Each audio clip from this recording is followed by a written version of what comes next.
60-70 अधिकारी हैं। सारे अधिकारियों की एज 40, 42, 50, 55 साल है। कुछ रिटायरमेंट के नजदीक है और तभी डिस्ट्रिक्ट मजिस्ट्रेट आए, उसकी उम्र तो 30-32 साल 32 साल ही होती है ना। और डिस्ट्रिक्ट मजिस्ट्रेट जैसे ही स्टेज पर खड़े होकर आता है, सारे अधिकारी खड़े हो जाते हैं। सोच के देखो, 25, 30, 35 साल का लड़का या लड़की, उसको आते ही देख सारे के सारे जूनियर अधिकारी खड़े हो गए, सैल्यूट करने लगे। यार अगर ऐसे में डीएम के मम्मी पापा बैठ के ये सीन देख रहे हो, मजा आएगा।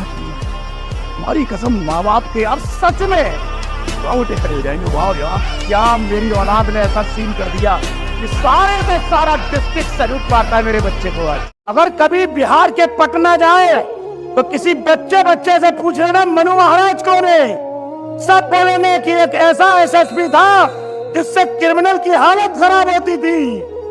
जब पटना में एसएसपी बनाया गया मनु महाराज को, तो सीधा बोल दिया या तो क्रिमिनल क्राइम छोड़ दे या पटना छोड़ दे।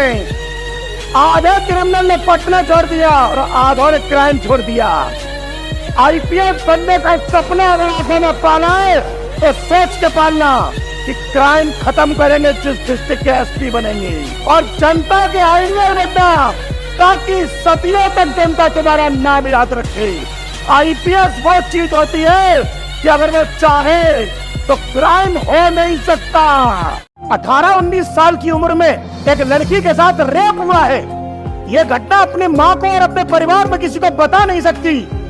अब वो समझ में नहीं आ रहा क्या करे। उसने सोच लिया कि मेरे साथ जो हुआ तो हुआ, लेकिन किसी और लड़की के साथ ऐसे नहीं होने दूंगी। आईएएस की तैयारी करी और आईपीएस बनी, और उसके बाद जिन जिलों की एसपी रही, साफ पुलिस को बोल दिया अगर किसी लड़की के साथ छेड़छाड़ हो गई तो छोड़ूंगी नहीं। आईपीएस में बहुत ताकत होती है कि अपने पर उतरा है ना, तो चोरी, डकैती, बलात्कार हो नहीं सकते। जमराज बन जाता है आईपीएस क्रिमिनल के लिए। ये व्यक्ति उसका ड्राइवर था, बड़ी मुश्किल में कैसे भी करके अपने बच्चे पाले हैं। एक दिन ऐसे ही करके सवारियों को धोकर बस ले जा रहा था। अचानक फोन बजा, फोन उठाया तो बेटी की आवाज आती है रोते रोते, और बेटी बोलती है पापा मेरा आईएएस में सिलेक्शन होने आए। अचानक तो पापा सुन नहीं पाए लाइन और ब्रेक लगा दिए, चलती बस में रोड पे ही, और सड़क से आंसू पहुंचने लगे और बोलते हैं शाबाश बेटा। रोते रहते आंसू पहुंचते हैं। सवारियां पूछती है भाई साहब रो क्यों रहे हो, तो बोलते हैं रो नहीं रहा, खुशी के आंसू है, मेरा बच्चा बहुत बड़ा आदमी बन गया। सोचो बस ड्राइवर का बच्चा जब ये कर सकता है, और हम कहते हैं मेरे पास पैसे नहीं है, मेरे पापा की नौकरी नहीं है, मेरे मम्मी की तबीयत खराब रहती है। अपन को संसाधन नहीं, अंदर जुनून चाहिए। राजस्थान में एक माँ अपने दोनों बच्चों को पढ़ाने के लिए सिलाई और कढ़ाई का काम करती थी, और बच्चे दोनों के दोनों मन लगा के पढ़ते थे, और माँ मेहनत करती थी। एक दिन रात को 12-1 बजे दोनों बच्चे सो रहे थे और माँ को सिलाई करते हुए देखा, और ऐसे में उनके मस्तिष्क में एक ही चीज नजर आती थी। जब भी पढ़ने में मन नहीं लगता था, माँ का सिलाई करते हुए चेहरा नजर आता था कि हमारी माँ दूसरों के कपड़े सिलती है। ये चीज उन दोनों को अंदर से आग पैदा करती थी कि हमारी माँ दूसरों के कपड़े सिलती है, और यही आग उनमें एनर्जी बन के निकलती थी। और यही एनर्जी का परिणाम ऐसा निकला कि 2018 में दोनों आईएएस में एक साथ सिलेक्ट हुए, और माँ के पैरों में जाके लेट गए कि अब तुझे कपड़े नहीं सिलने पड़ेंगे।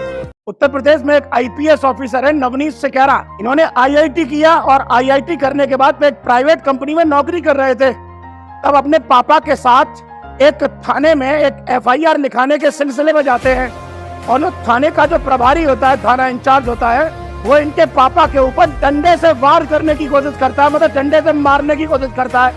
सामने वाले बंदे के कलेजे में आग लग गई कि मेरे पापा के ऊपर हाथ उठाया, और ये आग ऐसे लगी कि कसम खा ली कि एक दिन जिन पुलिस वालों ने हाथ उठाया है तेरे पापा के ऊपर, इनसे सलाम करवा दूंगा।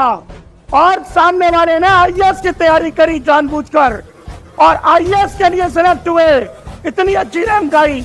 उसके बाद आईपीएस ज्वाइन किया, आज एडीजी है यूपी में, और भगवान चाहेगा तो कल को डीजीपी बनेंगे, और पूरा यूपी पुलिस।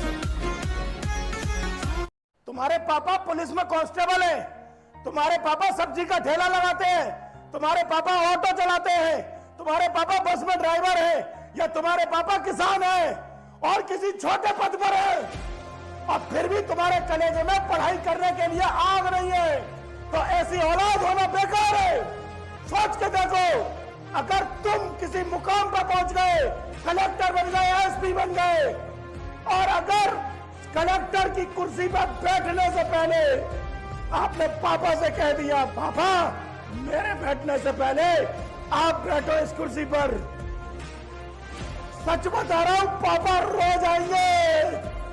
नदी में गिरने से किसी की मौत नहीं होती, मौत तब होती है जब आपको तैरना नहीं आता।